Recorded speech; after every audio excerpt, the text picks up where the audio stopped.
evening, everybody, and thank you for joining us. And we have Dr. Arjun with here. And it's always mentally very stimulating to have you, Dr. Arjun, with us. Thank you for being here.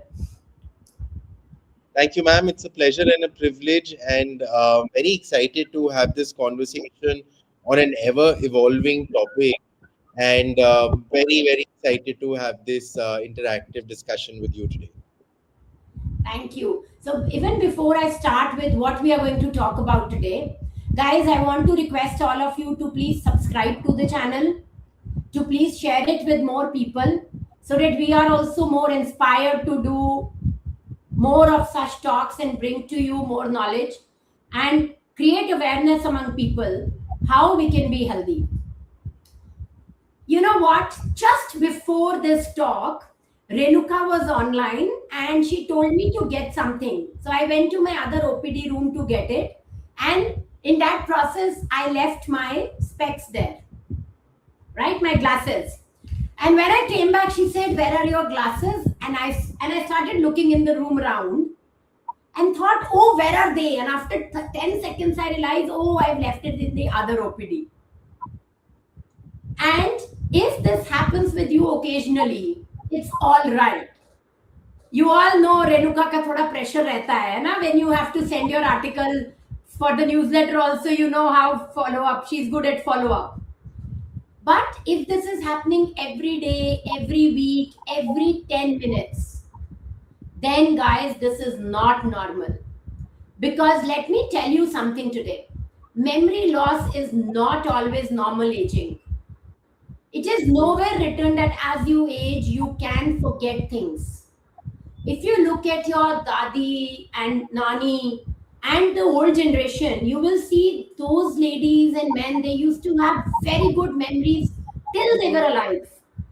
But today, we are actually going towards one of the biggest global health crises of our time, which is dementia / Alzheimer's disease. And the numbers are so alarming that just before, we joined, I was telling Dr. Arjun that, Dr. Arjun, I rarely read before my YouTube lives. But today when I started reading the data, I couldn't leave because the data was so overwhelming. Imagine more than 55 million people worldwide are currently living with dementia. And what is this data? This data is about people who've been diagnosed. By 2050, the expected number is 139 million. 139 million. Guys, it is really alarming. Because this means that almost every 3 seconds, someone in the world is developing dementia. And in India, we don't diagnose dementia, Alzheimer's very early. I think this is here in this country, we have a lot of delayed diagnosis because we are always in that denial mode. And I think that denial is leading to delayed diagnosis. We still have over 14 million patients right now. And the interesting part is, that we all know that almost 10 to 20 years before we are diagnosed, if we are diagnosed, our brain starts to, silently getting damaged. People come and say, "Doctor, I'm forgetting things." But we generally see at the end. I think Dr. Arjun will agree with me, and everybody who is listening to us will agree that in India, somehow, we think that people are faking it. And we try to actually put them in the denial mode by saying, "This is nothing. Oh, have some almonds or have some ghee or just take a little less stress. You'll be all right. Don't worry." So, guys, my thing is that, Alzheimer's is not a disease of aging. It is not just about memory. The way we look at it is inflammation in the brain. It is mitochondrial dysfunction. It is toxic protein accumulation. It is insulin resistance. The way it affects diabetes in the brain, it is type 3 diabetes or Alzheimer's, right? Because same metabolic disturbances that damage the brain. God bless you, Dr. Arjun. And this is where things become extremely exciting. But even before that, you all know gut is my strong area. And brain has full gut microbiome. It has its own brain microbiome, which is affected by the gut microbiome. And therefore, all these patients, they have gut microbiome imbalance, chronic inflammation, toxin exposure, obesity, insulin resistance, and many of these things are related to cognitive decline. Why I'm saying this is because 10% of people at the age of 65 are being diagnosed with Alzheimer's, 25% by the age of 75, and 50% at the age of 85 years. And today in longevity space, we talk about living disease free till 100, 120. So you can see how Alzheimer's is going to, become a part of our lives, and a very, very, very difficult part of our lives. And it is being thought that this is going to exceed the cost which we are spending right now on chronic diseases, even diseases like cancer. So a bigger epidemic than cancer is just awaiting us. And we are at the time where if we take right actions, we can stop it. And therefore, today's discussion is very, very, very critical and important. Please be very, very alert.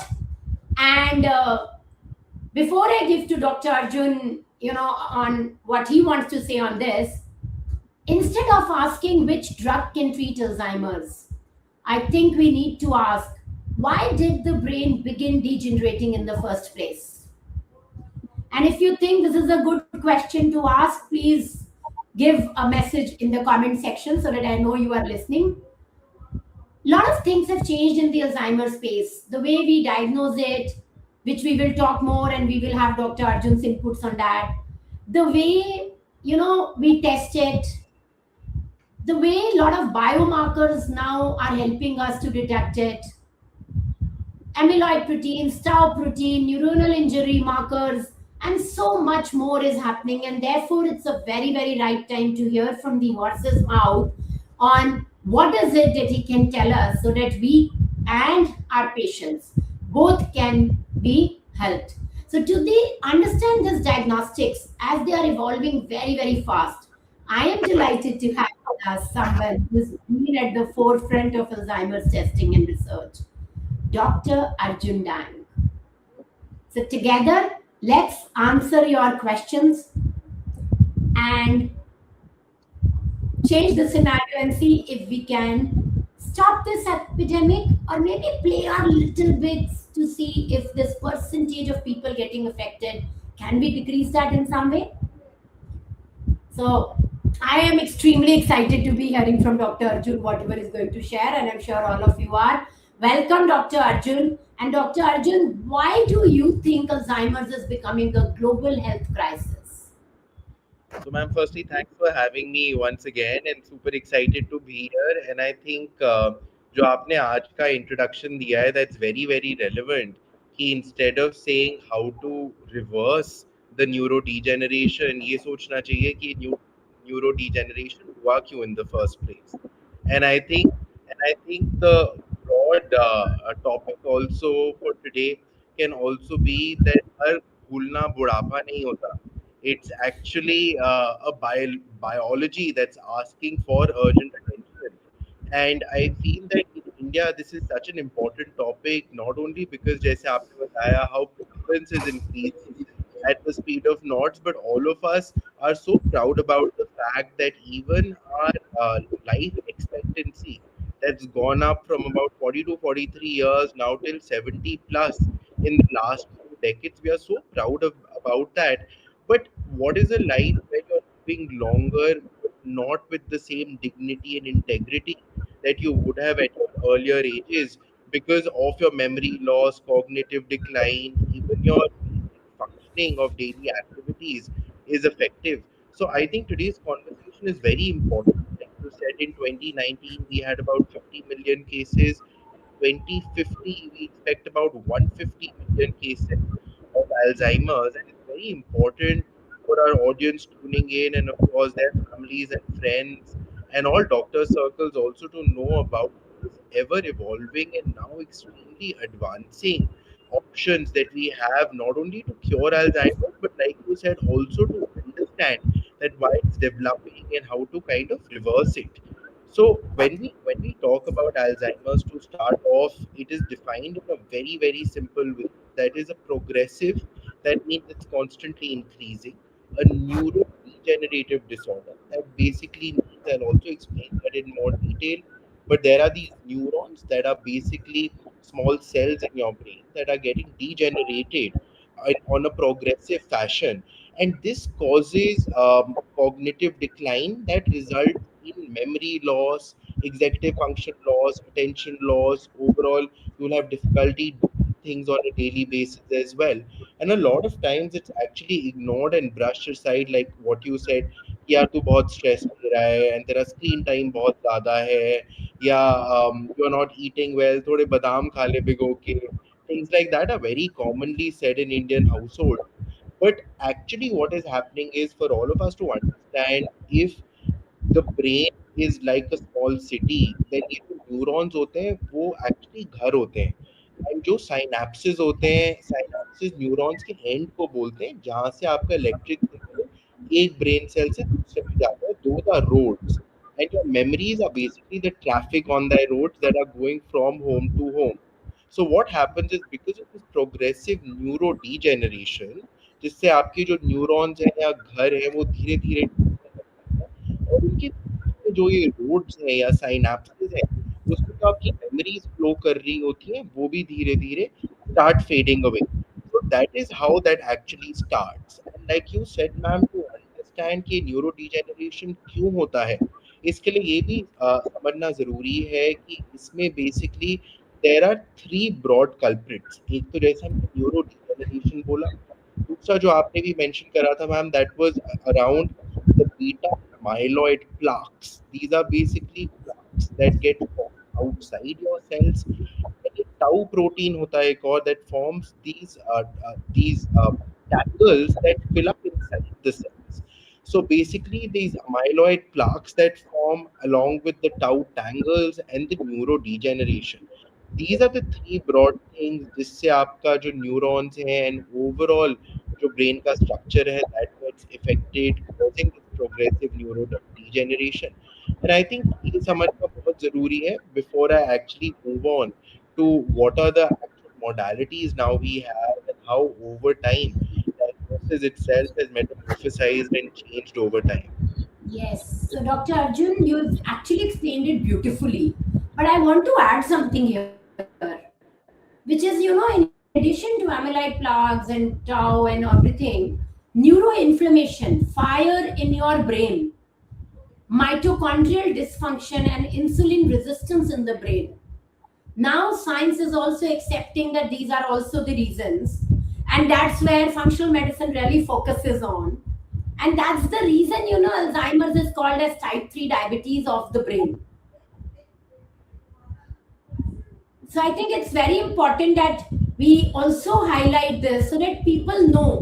Actually, हो क्या रहा है ना, Dr. Arjun? In majorly in medical community, because there are no treatment options available for Alzheimer's. That is also one of the big reasons why, there is a lot of denial. When an Alzheimer patient goes to a doctor, he's not told, he's not even asked, आपका lifestyle कैसा है. He's not asked and ruled out insulin resistance तो नहीं है, या mitochondrial dysfunction तो नहीं है. And interestingly, with the data I was going through, they said that $18 trillion would be the cost per year only in US if we don't shift the focus from no treatment for Alzheimer's to, there is hope if we work on neuroinflammation, mitochondrial dysfunction, insulin resistance, lifestyle, and so much more. So, I think very, very serious thing. But Dr. Arjun, what I want to, maybe have your opinion on is that largely Alzheimer's was diagnosed basically symptom based or through radiology, PET and all. But over the last 2 decades, what we have seen is a major shift towards biomarker based diagnostics. So, Dr. Dang, how has Alzheimer's testing evolved over the past 20, 30 years? And how do you see it moving forward also? So very relevant again, Dr. Preeti. Actually, I would name this second response that I have to the diagnostics paradigm shift in diagnostics to the schema from andaza to evidence. पहले ज़माने में when about say 2-3 decades back, patients used to walk into a neurophysician's clinic or a neurologist or psychiatrist or wherever they used to go, and or the primary care physician also. The family used to give a history about various symptoms. The doctors, of course, tries to understand more. Then there were these handheld kind of forms that some doctors also use now, that is called as the MMSE and the MOCA. These are basically extended forms and basic some drawings and some activities that you have to do with the pen and the paper in the doctor's clinic, and uske hisab se they correlate your symptoms to your performance on these two cognitive tests that you do in their clinic, and then basis that they would advise for certain kind of imaging. Now that imaging, of course, MRI is something that's being used since a long, long time. But initially, MRI was again used to rule out other causes of dementia if the clinical suspicion was strong. And of course, like you understand, although Alzheimer's forms about 70 to 80% of all dementia cases, a majority of them, or about 20 to 25%, are also of different types, such as cerebrovascular disease someone has, or if there is frontotemporal degeneration related dementia, or even Lewy body dementia for that matter of fact. So these are all radiological diagnoses, or uske liye doctors used to, of course, order an MRI, and then basis that, and even in the absence of any kind of significant understanding or treatments, they used to, of course, advise from a lifestyle perspective what are the various modalities that the patient can follow. So this was the initial screening and assessment that the doctors used to do, followed by the MRI. Then, of course, a few decades ago, what actually came in and was very, very pathbreaking again was the CSF analysis. Now, like everyone Yes, understands here, CSF is basically your spinal fluid, and it's not as easy to take out. It's basically a long needle that is put in your spinal cord. It's painful, and then, of course, I mean, it's not as very simple as. painful, and you really have a lot of anxiety and stress before it because it's not a very simple process. Yes, and elderly people, ma'am, to go through that again is a challenge, is the feedback I've got from neurologists as well. So, I mean, and it also can't be done at the comfort of your home, right? Like we give our blood samples. So, these same markers that we are going to discuss about now, that is the amyloid beta 142 and beta 217, were, of course, analyzed on your cerebrospinal fluid, and basis that, by detecting what is the amount of amyloid beta and also your tau proteins, you used to get a certain diagnosis. Now उसमें main problem ये होती थी, and because of obvious reasons, lot of people used to not want to, of course, and understandably so, go through the process of the CSF.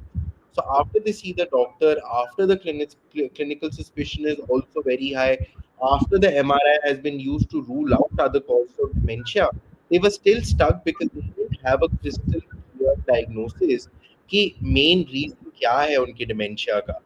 And of course, that CSF happened for a few years, and in certain cases, doctors, of course, could make use of that modality, and it was hugely successful also. But then now, what has happened, and a few years back, FDA has also approved a particular biomarker, that's a blood-based biomarker or a plasma-based biomarker, that is like a simple blood test, and that was launched in the US a couple of years back. And just last year on World Alzheimer's Day, around September, we actually launched it in India, and that basically forms a FDA blood biomarker for the measurement of p-tau 217 and an amyloid beta 142. So basically, these are two markers that, when measured in a particular ratio, there's a particular reference range that you use to rule in or rule out the disease. Now, it's very important to understand firstly that blood-based biomarker is not a screening tool. Why I say that is because it's specifically meant for individuals over a particular age, that is over the age of 55 years, and also when they present with any kind of symptoms of MCI or mild cognitive impairment.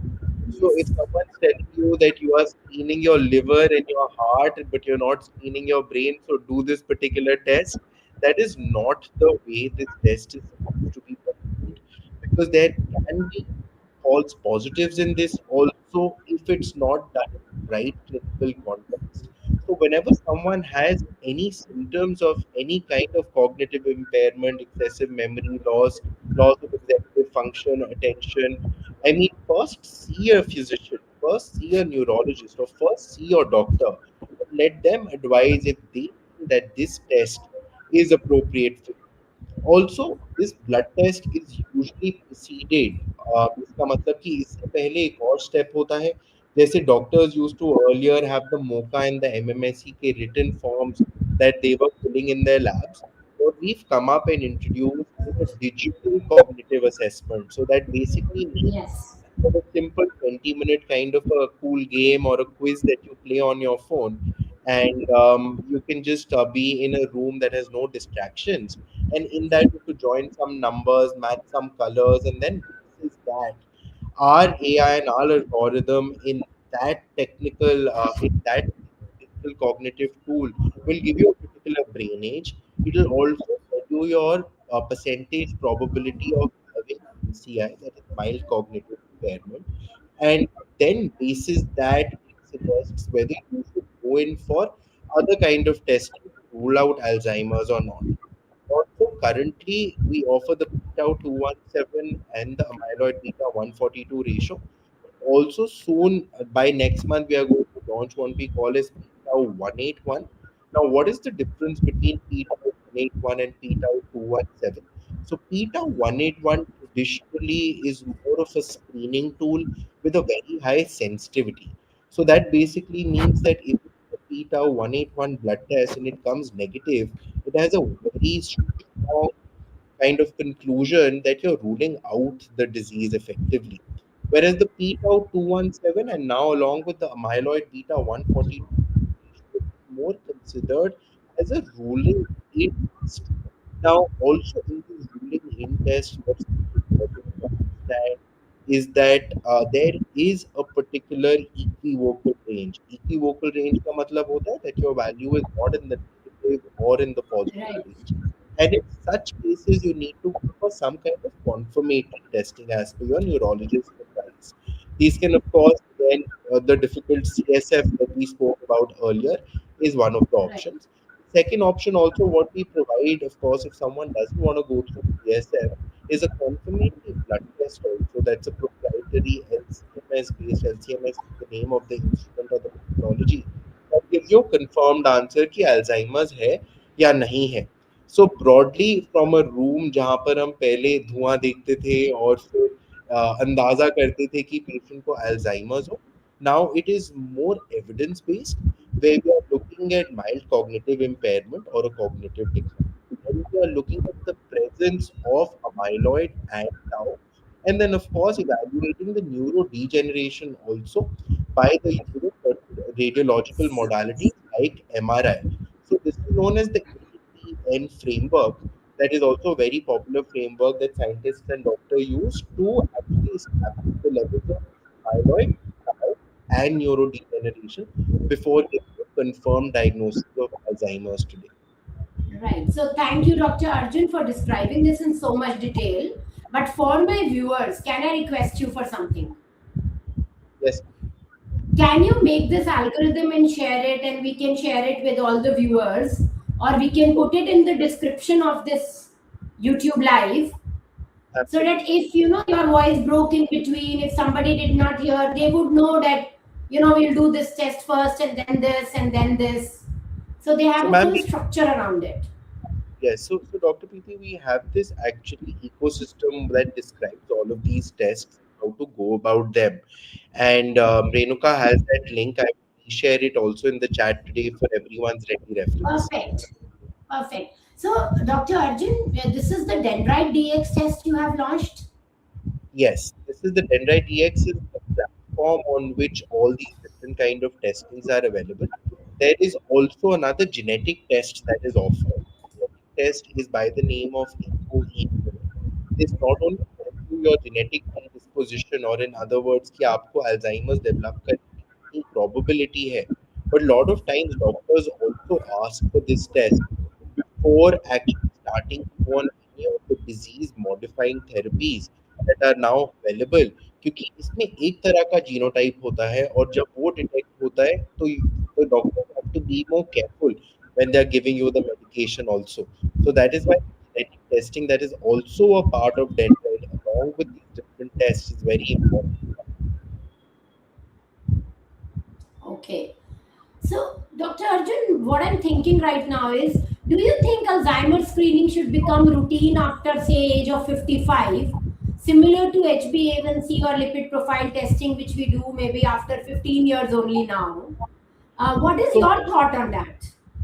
So, ma'am, I think it should be risk stratified and age aware, and in the clinical context. So, right now, जैसे हम we say that everyone should check for their diabetes marker, their cholesterol markers, and apolipoproteins, all of that. I feel this is slightly different because not everyone needs this particular test. It is only needed when someone is presenting with those kind of cognitive decline के symptoms when they are above a particular age, and also when all the routine causes of such cognitive decline, like one of the most common causes of cognitive declines unfortunately in India is the B12 deficiency. So I mean, once you check your thyroid profile, once you check your B12 deficiency, once you check your other inflammatory markers like you were saying, I mean, if all those common causes are ruled out, that's when you come to this particular test. So it would be more about screening sensibly but not blindly in this particular modality of Alzheimer's Right. testing.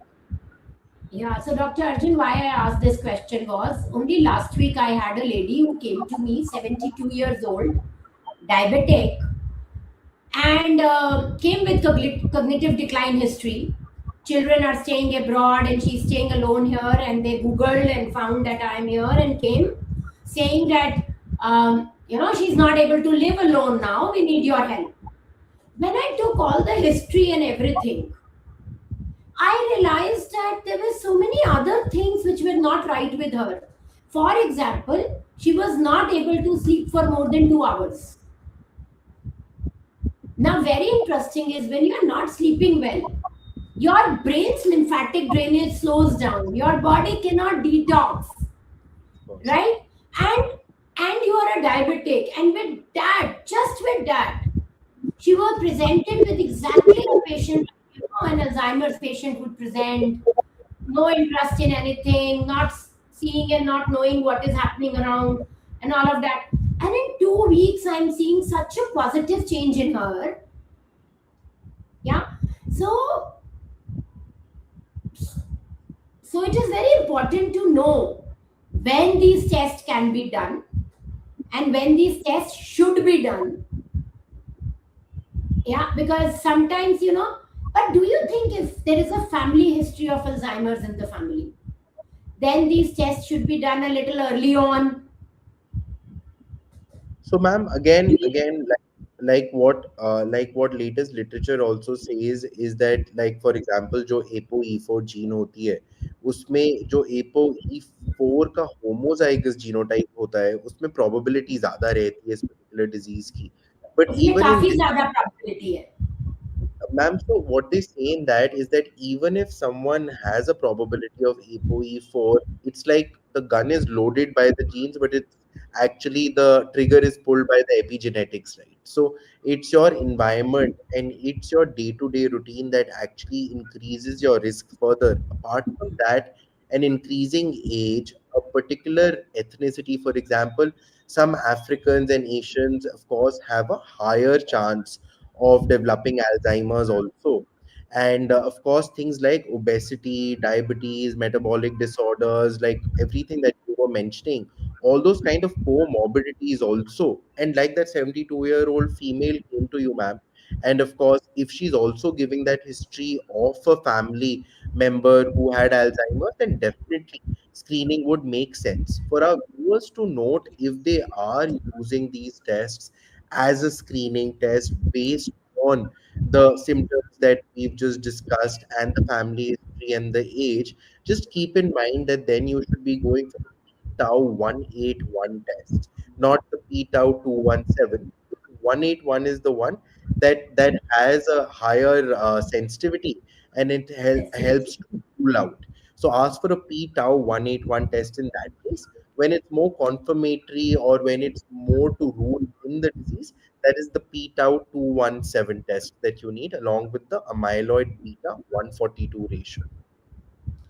So, Dr. Arjun, when you were telling about metabolic syndrome and obesity, one quote was coming to my mind: the bigger the waistline, the lesser the brain size.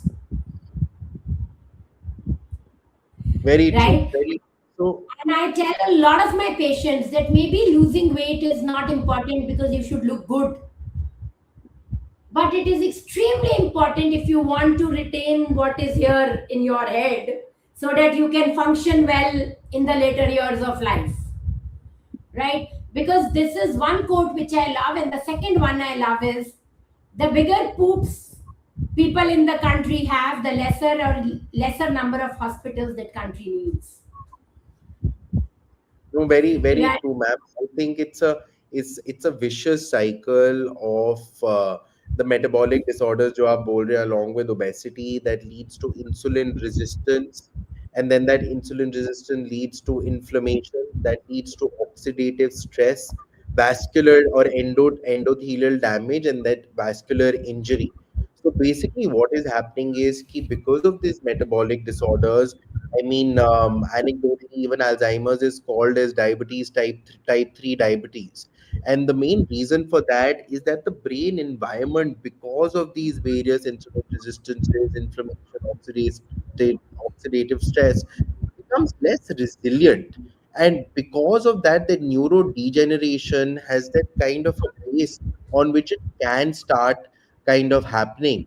And like they say, and similar to yours saying, ma'am, is that what is actually good for the heart is also good for your brain.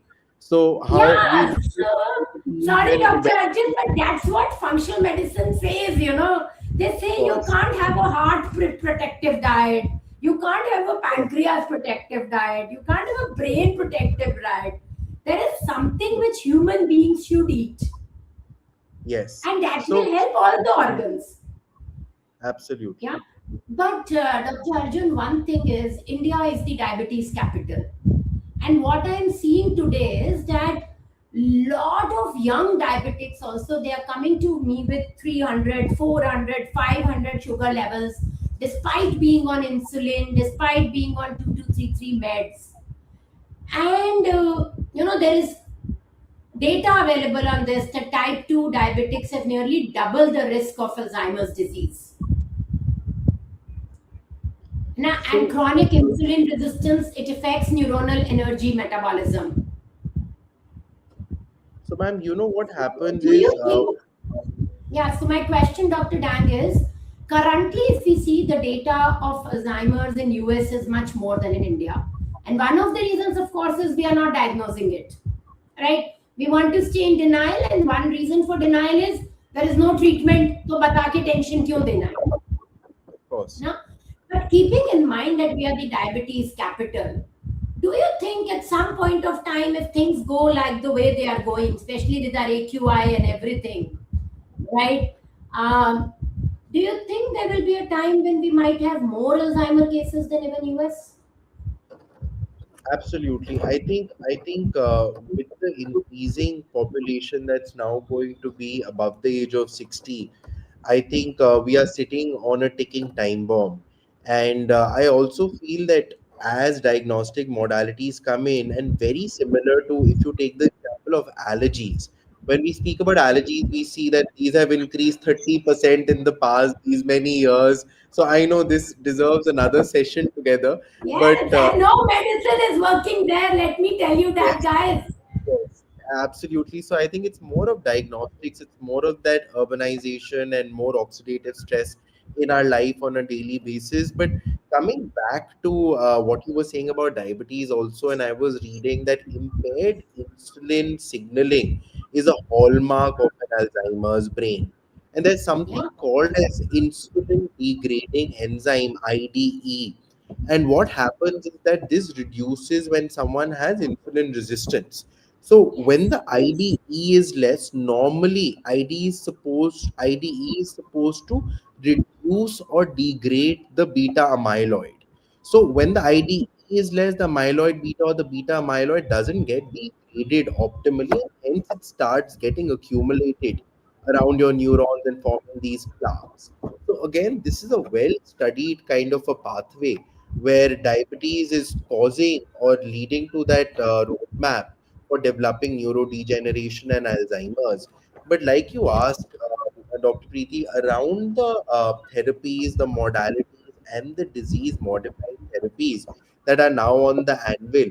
So there are these two very big pharma companies that are going to launch these disease-modifying therapies in India also within the next few weeks, maybe within the next month or 2 months. And why this is extremely important is because why would you diagnose until you have a You can treat window of it.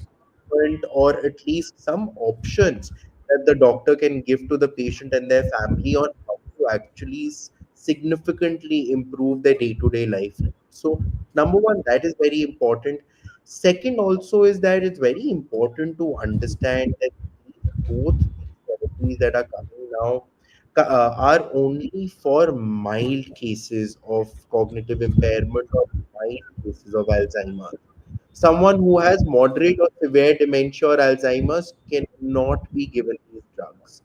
The third one also is that these drugs again need to be given in a very controlled environment, like the same framework that I was explaining about the A, T, and N wala. So you do need evidence of amyloid either through a blood test or a spinal fluid analysis or through a amyloid scan, amyloid PET scan that unfortunately right now is not available in India.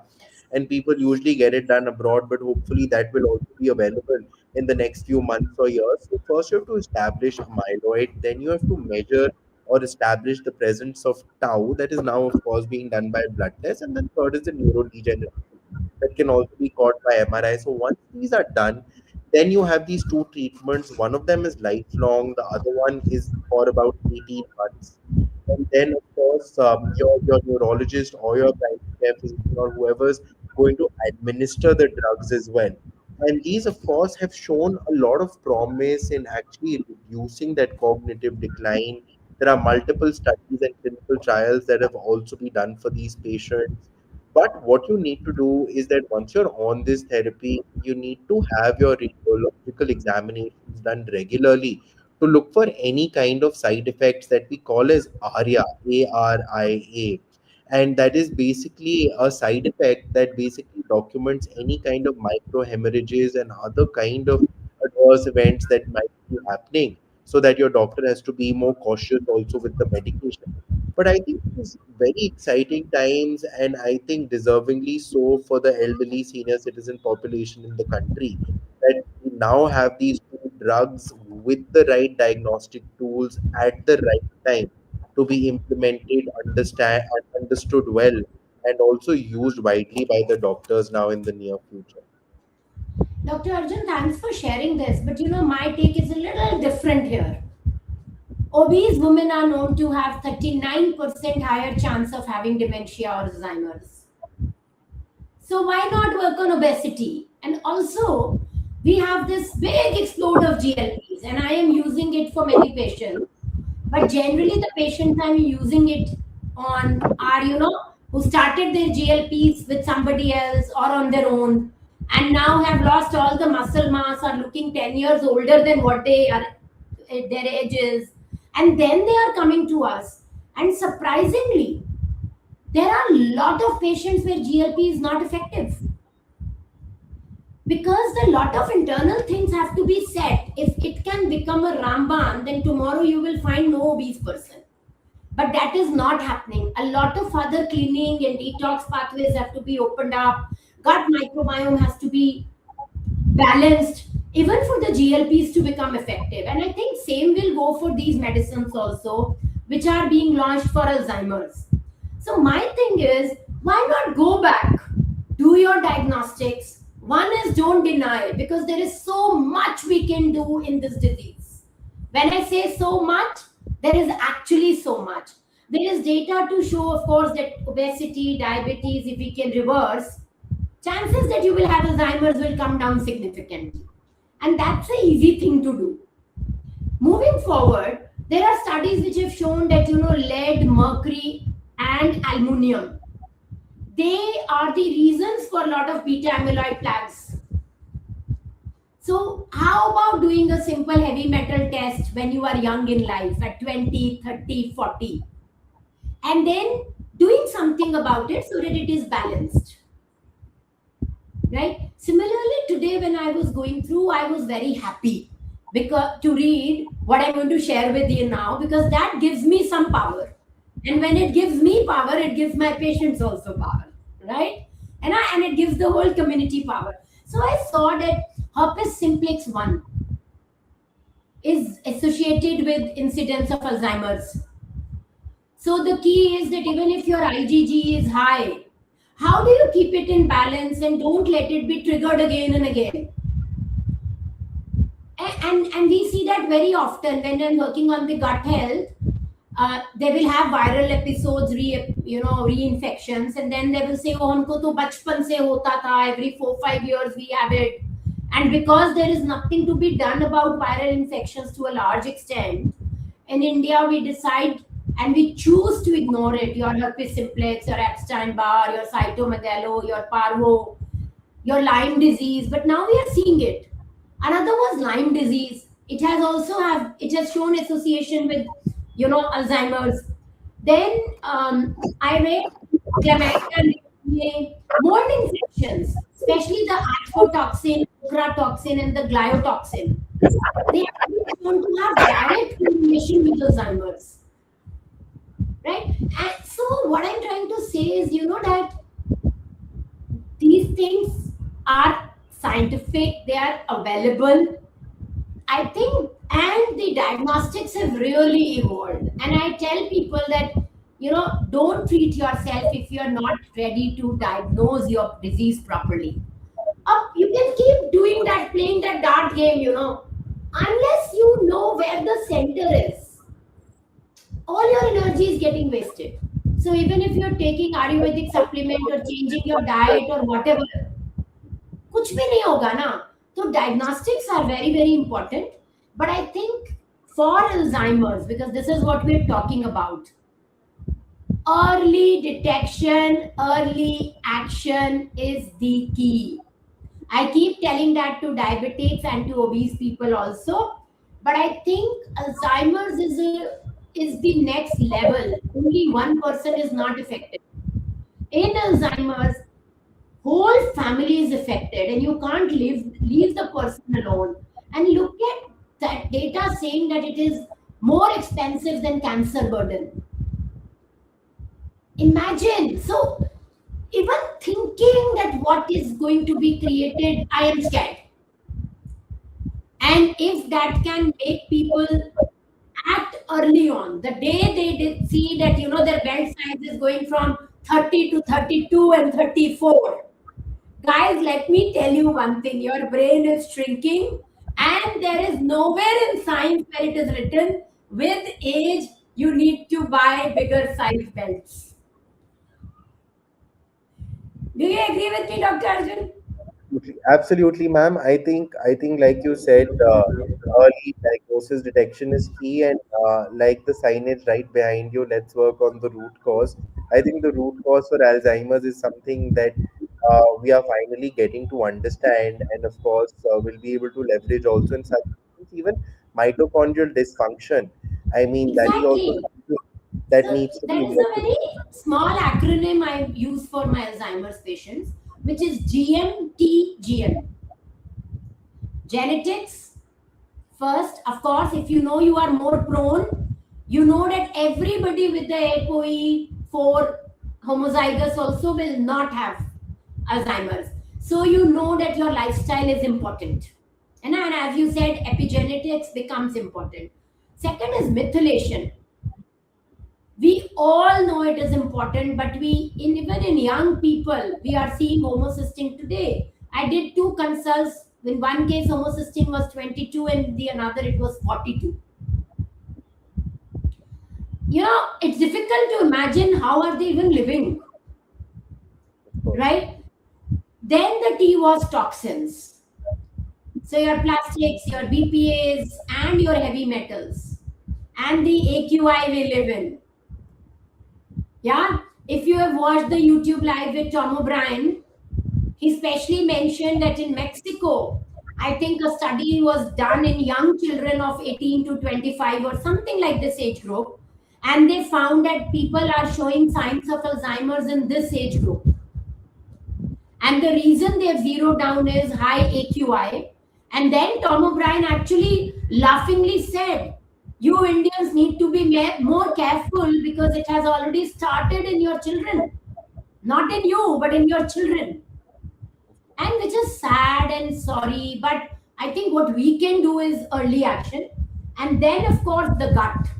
I told you so many infections, they have direct relationship. As I said, the brain has a microbiome and it comes from the gut microbiome. And we always say stress se physical health mein farak padta hai. I think all of you agree, right? But remember, body se brain mein bhi farak padta hai. If you have infections in the gut, you are closer to having Alzheimer's.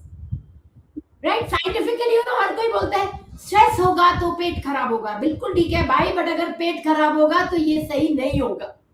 It is So going that's to exactly both impact direct. है ना. तो and the last one is metabolism.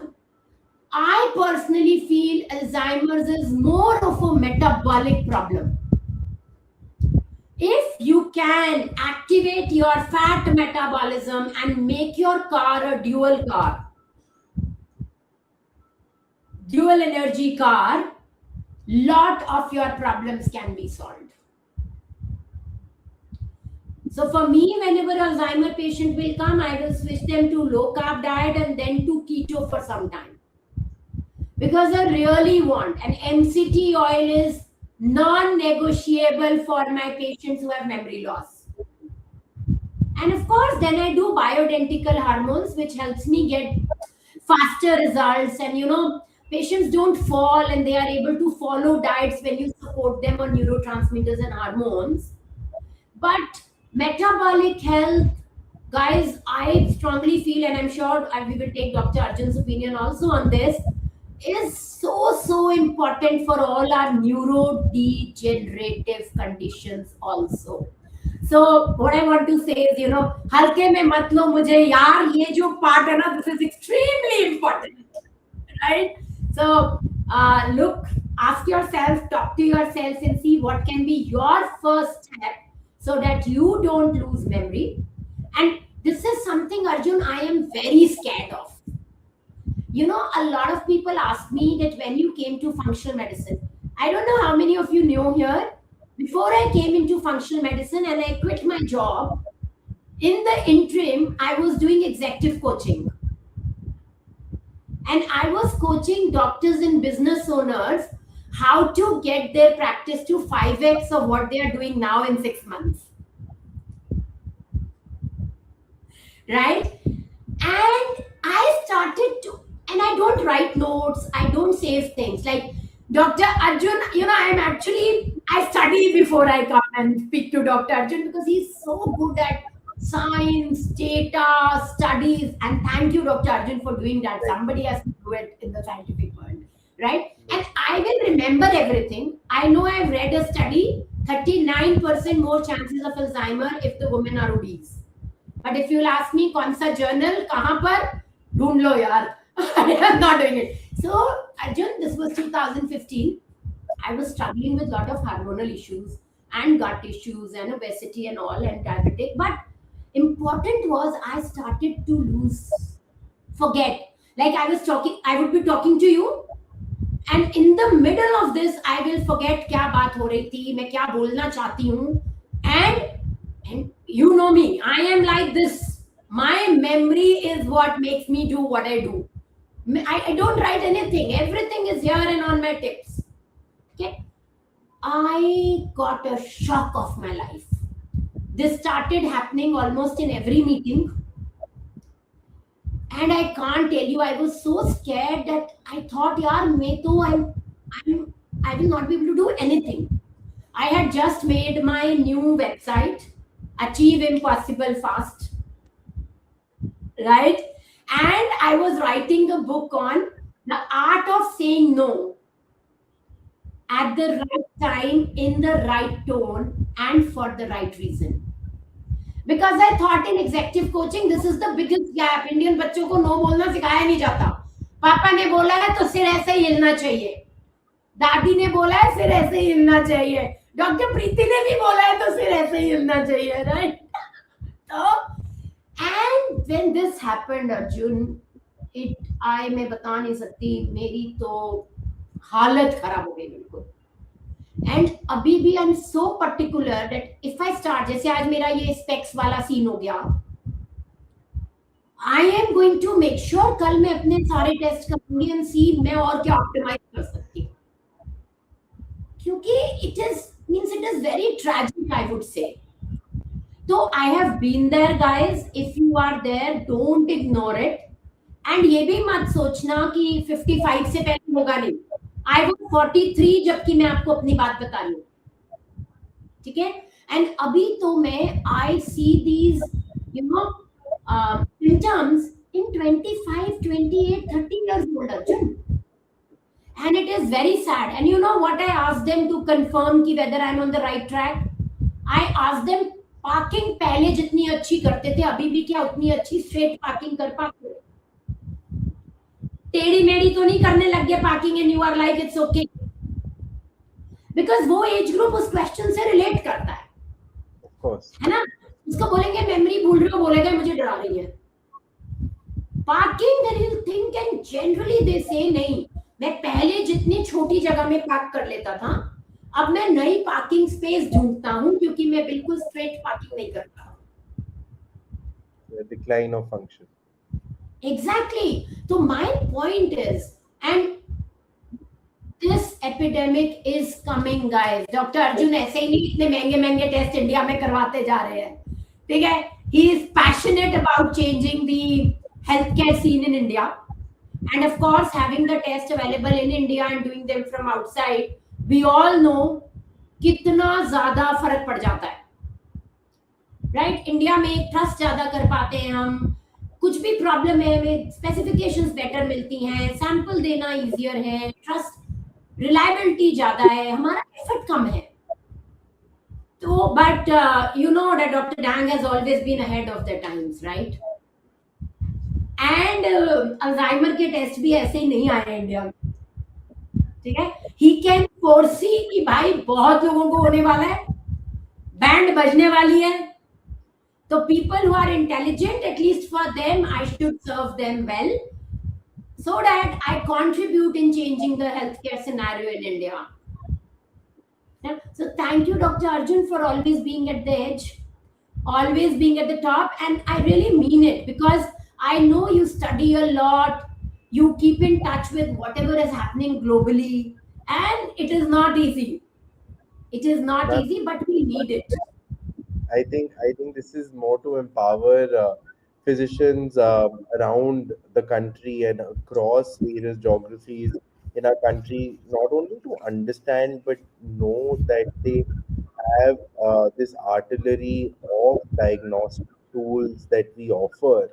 And of course, this is just going to supplement, complement, and enhance their ability to detect quicker and then, of course, treat better. So we are always on standby for anyone who wants to just even not test, but understand these better, understand if these are clinically indicated, and of course understand any literature around these also. Because of course awareness is the first step before any kind of measurable impact, and that's why we are here. Thank you so much for this opportunity. So, no, no, Arjun, you have three more questions you have to answer. Viewers have been waiting for your answers. Okay? And even if you Thank you. have the next meeting, 5 minutes I'm gonna take. No worries. What is the No worries. cost of the test? So, ma'am, essentially, the digital cognitive assessment, that's like a simple 20-minute quiz that you can take on your phone or your tablet or your PC is costed around 1,500 rupees. And that can be done at any point of time. जो आप बोल रहे थे कि किसको screen करना चाहिए, I think this is the best screening tool that there is. Yes. And इसमें it's affordable also, it's accessible, it can be done anywhere and takes about 20 minutes. You just need to be in a quiet room with internet on your phones. And so that is step number one. And if your brain age is higher than your chronological age, that means अगर आपकी actual age suppose 40 years है और इसमें आपकी 45 आती है, then of course that does mean कि you have some kind of MCI or mild cognitive impairment. And that means you need to go and see the doctor, or as suggested by them, go on for the next set of blood biomarkers. Now, these blood biomarkers range between 7 to 9,000 for one biomarker. So, depending on which biomarker you're going for, the amyloid beta or the p tau, these might range between around this 8,000 kind of mark for a single biomarker. Once you get these done, and if these come as equivocal and not a positive, of course, in a positive, your doctor will look at your symptoms and then look at this particular test or digital cognitive assessment and then make a diagnosis. But in case this comes as equivocal, your next step is, of course, doing a CSF, that's a spinal fluid analysis. The spinal fluid analysis is again going to cost about 20 to 30,000. It also requires you to go to a hospital.